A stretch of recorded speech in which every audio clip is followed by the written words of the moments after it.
بسم اللہ الرحمن الرحیم۔ السلام علیکم میرے معزز دوستوں۔ طارق بن زیاد کا اسپین کی طرف پیش قدمی اور اسپین کی فتح۔ طارق بن زیاد اپنے ساتھ 7,000 کے لشکر کے ساتھ، جس میں اکثر بربری اور کمتر عربی تھے، ساحل افریقہ سے روانہ ہوا۔ لشکر اسلامی کی کشتیاں سمندر کی موجوں کو چیرتی ہوئی جلد ہی اندلس کی دلکش ساحل سے جا لگی۔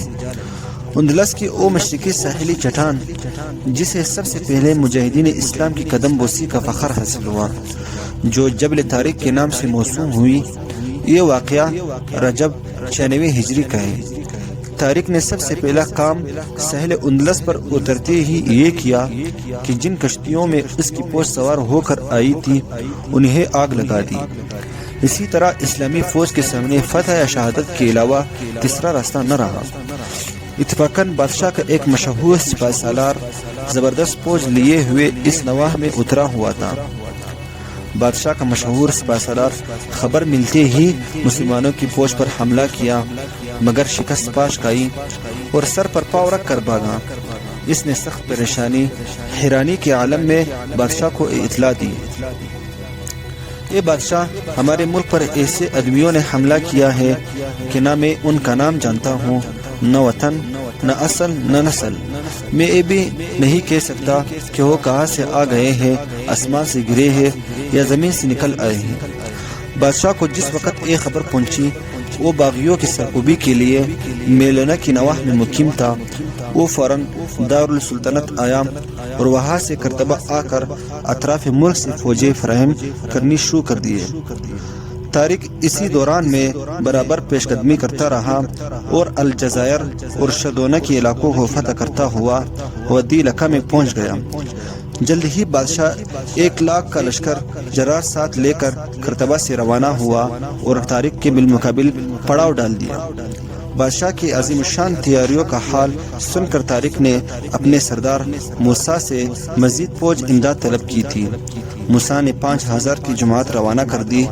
اسی طرح طارق بن زیاد کا کل لشکر 12,000 ہو گیا۔ آخر کار 28 رمضان المبارک 96 ہجری جولائی 711 عیسوی کو شہر شدونہ کے پاس وادی لکا کے کنارے دونوں فوجیں ایک دوسرے کے مقابل ہوئے۔ سپاہ سالار اسلام طارق بن زیاد نے مجاہدین اسلام کے مختصر گروہ کے سامنے ایک ولولہ انگیز تقریر کی۔ اے لوگوں، میدان جنگ سے فراری کی کوئی صورت نہیں۔ سمندر تمہارے پیچھے اور دشمن تمہارے آگے۔ صداقت پر استقلال کے ساتھ جمے رہنے ہی میں کامیابی ہے۔ تعداد اور سامان جنگ کے لحاظ سے اس جزیرے میں تمہارا کوئی حیثیت نہیں۔ اگر تم نے ذرا کم ہمتی سے کام لیا تو صفحہ ہستی پر تمہارا نام بھی نظر نہ آئے گا، لیکن اگر تم نے جرأت اور ہمت دکھائی تو اس ملک کی دولت تمہاری جوتیوں کی خاک ہوگی۔ امیر المؤمنین نے تمہاری بہادری اور جنبازی پر اعتماد کر کے تمہیں اعلیٰ کلمت اللہ اور غلبہ دین اسلام کے لیے اس جزیرے میں بھیجا ہے۔ خداوند قدوس اس مقدس مہم میں، جس کا ذکر رہتی دنیا تک باقی رہے گا اور جسے عالم آخرت میں بلایا نہ جائے گا، تمہاری مدد کرے گا۔ میدان جنگ میں میرا قدم تم سب سے آگے رہے گا۔ میں قوم کے سردار پر حملہ کروں گا، تم بھی دشمن پر حملہ کرنا۔ اگر میں دشمن کو ہلاک کرنے سے پہلے راہ خدا میں شہید ہو جاؤں تو کسی اور کو اپنا سردار بنا کر فتح نصرت سے ہمکنار ہونا۔ شاہ اندلس بڑی شان و شوکت کے ساتھ میدان جنگ میں آیا۔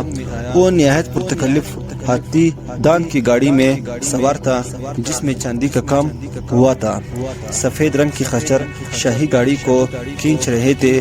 بادشاہ کا سر کا سنہری تاج نگاہ کو خیرہ کر رہا تھا اور مبلوس شاہی کی جوہرات ستاروں کو شرما رہے تھے۔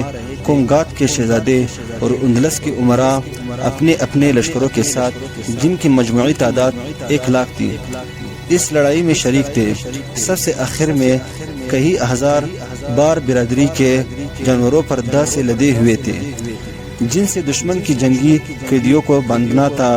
دوسری طرف سر پر سمیت امامے باندھے، چمکدار ذرہ پہنے، تلوار حمائل کیے اور نیزہ ہاتھ میں لیے 12,000 جیالے مسلمان تھے۔ ادھر فخر و ناز کے ساتھ گردنیں اکڑی ہوئی تھی، ادھر عاجزی انصاری کے ساتھ بارگاہ رب العزت میں سر جھکے ہوئے تھے، ادھر اپنی عزت زبردست عسکری طاقت پر اعتماد تھا، ادھر صرف اپنی قوت ایمانی پر بھروسہ تھا۔ وہ اپنے وطن کی سرزمین میں لڑ رہے تھے جہاں انہیں ہر وقت ہر قسم کی مدد مل سکتی تھی۔ یہ اپنے وطن سے دور سمندر پار بے یار و مددگار تھے۔ ایک ہفتہ تک معمولی جھڑپیں ہوتی رہی، آخر کار 5 شوال مکرم 96 ہجری کی صبح کو فیصلہ کن معرکہ ہوا۔ اندلسی عیسائی بڑی بہادری کے ساتھ لڑے، مگر عربی اور بربری مسلمانوں کی تلواروں کے سامنے زیادہ دیر تک نہ ٹھہرے۔ مجاہدین اسلام کی تکبیروں نے تثلیث پرستوں کے دلوں کو ہلا دیا۔ پہلے وہ لوگ بھاگے جو زبردستی یا لالچ دے کر میدان جنگ میں لائے گئے تھے، اور پھر عام بگدڑ شروع ہو گئی۔ عیسائی اس قدر گھبراہٹ کے عالم میں بھاگے کہ انہیں یہ بھی خیال نہ رہا کہ پس پشت دریا ہے۔ ہزاروں مفررین مسلمانوں کی تلواروں کا شکار ہوئے اور ہزاروں دریا کے متلاطم موجوں کی نظر ہو گئے۔ بادشاہ اسپین بھاگتا ہوا دریا میں ڈوب گیا اور اس کی لاش بہہ کر سمندر میں چلی گئی۔ اس کی جوتے اور گھوڑے دوسرے دن دریا کے کنارے ملے، مگر اہل کلیسا اور عام عیسائی اس اعتقاد کے ساتھ کہ وہ سمندر کے کسی جزیرے میں ٹھہرا ہوا ہے جہاں سے وہ اپنے زخموں کو اچھا ہو جانے کے بعد آئے گا اور کافروں کے مقابلے میں عیسائیوں کا سردار بنے گا۔ بادشاہ کے واپس آنے کا انتظار صدیوں تک کرتے رہے۔ اس لڑائی میں مسلمان کے ہاتھ اس قدر مال غنیمت آیا کہ اس کا اندازہ مشکل ہوا۔ مفررین کی گھوڑے ہی اتنے تھے کہ ساری فوج کے لیے کافی ہو گئے۔ دراصل اس لڑائی نے تاریخ اندلس کا ورق الٹ دیا، اور 8 دن کے ان مسلسل معرکوں نے 8 صدیوں کے لیے اندلس کی قسمت کا فیصلہ مسلمانوں کے حق میں کر دیا۔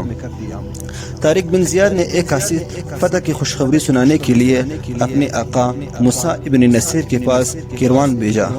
موسیٰ نے بے نظر احتیاط، جس کے دربار خلافت کی طرف سے پوری تاکید کی گئی تھی، طارق کو لکھا کہ وہ اپنے پیش قدمی نہ کرے، وہ خود اس کی مدد کے لیے آ رہا ہے۔